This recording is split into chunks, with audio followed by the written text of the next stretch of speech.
Halo, Assalamualaikum warahmatullahi wabarakatuh. Bertemu kembali di channel Labirin Tosca bersama saya, Indri Mulyani Benyamin Apoteker. Kali ini kita akan membahas pertanyaan seputar obat.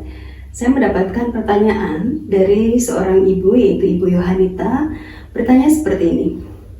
Assalamualaikum Bu, mohon edukasinya untuk terapi pengobatan penyakit vertigo. Tantangannya apa dan obatnya apa? Terima kasih Ibu Yohanita atas pertanyaannya. Seringkali penyakit vertigo dikenal masyarakat sebagai sebuah penyakit, padahal sebetulnya vertigo adalah sebuah gejala. Nah, penyebab vertigo ini macam-macam ya, bisa karena gangguan di otak atau sistem sarafnya, atau juga ada gangguan di sumsum tulang belakang. Nah, pada umumnya penyakit atau gejala vertigo ini disebabkan oleh kurangnya keseimbangan, yaitu gangguan pada saraf di telinga bagian dalam, atau sering sekali dikenal dengan penyakit Meniere.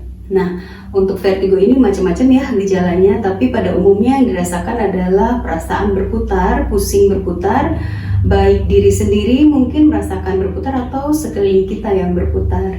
Kemudian selain itu gejalanya bisa juga ditambah dengan mual, muntah, berkeringat, atau hilangnya pendengaran ya, atau telinga berdenging atau tinnitus. Nah, untuk pengobatan vertigo ini biasanya dokter memberikan obat antihistamin ya untuk melonggarkan pembuluh darah di bagian telinga dalam dan juga untuk mengurangi tekanan di telinga bagian dalam. Obat antihistamin ini dikenal dengan beta-histin mesilat. Nah, untuk sediaan beta-histin mesilat biasanya dokter meresepkan dosisnya 3 kali sehari sesuai dengan tingkat keparahan. Nah, apa yang harus kita perhatikan selama kita mengonsumsi beta-histin mesilat? Nah, untuk ibu yang sedang menyusui, sebaiknya mengkomunikasikan kepada dokter keadaannya, karena walaupun memang beta-histin mesilat ini belum diketahui pengaruhnya terhadap ASI, tetapi sebaiknya dikonsultasikan agar jika ada pengaruh terhadap ASI bisa dikurangi dosisnya atau dihentikan. Kemudian juga kalau misalnya kita mengkonsumsi obat-obatan untuk obat asma misalnya seperti salbutamol atau salmeterol, nah ini kita juga harus memberitahu kepada dokter karena beta-histin mesilat ini bisa mempengaruhi, yaitu menurunkan daya atau efek dari si obat anti asma tadi. Nah, berbahaya bukan?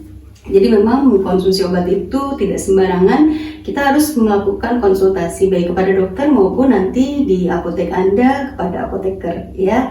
Nah, kemudian tadi ada pertanyaan, yaitu pantangannya apa? Nah, untuk vertigo ini selain tadi ya disebabkan oleh beberapa penyakit, ya mungkin kalau penyakit yang umum seperti misalnya diabetes, kemudian stroke, kemudian migrain, kemudian ada juga yang bisa menyebabkan vertigo itu adalah tumor otak ya. Nah, ini adalah beberapa penyakit yang kita kenal bisa menyebabkan vertigo.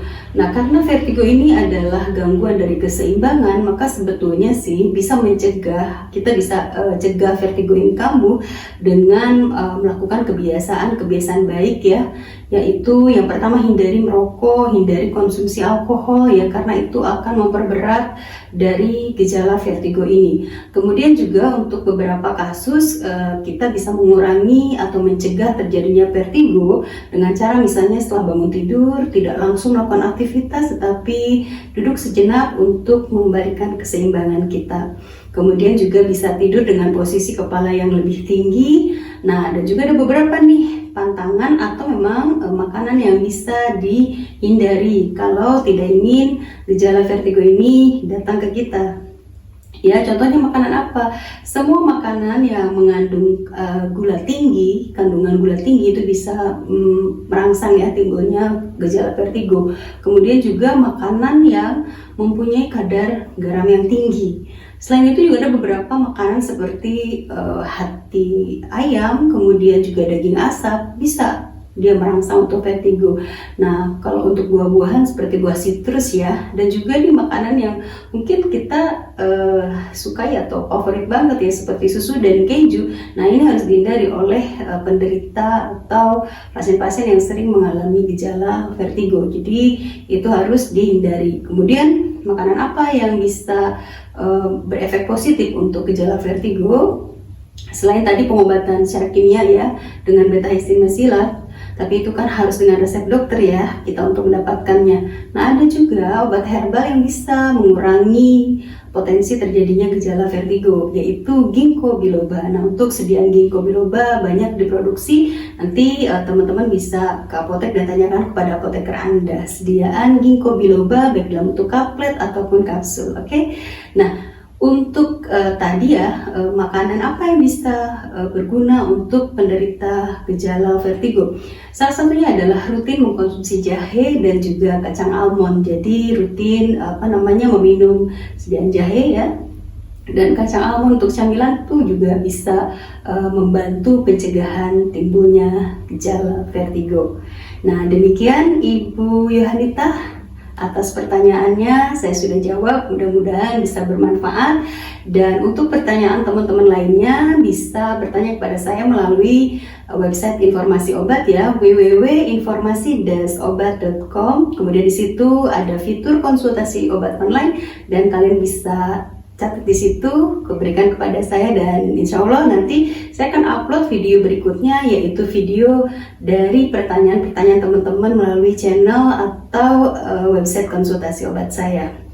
Demikian untuk hari ini, mudah-mudahan kita bisa ketemu di video berikutnya, tentunya dalam edukasi obat channel Lagu Juntoska. Sampai jumpa.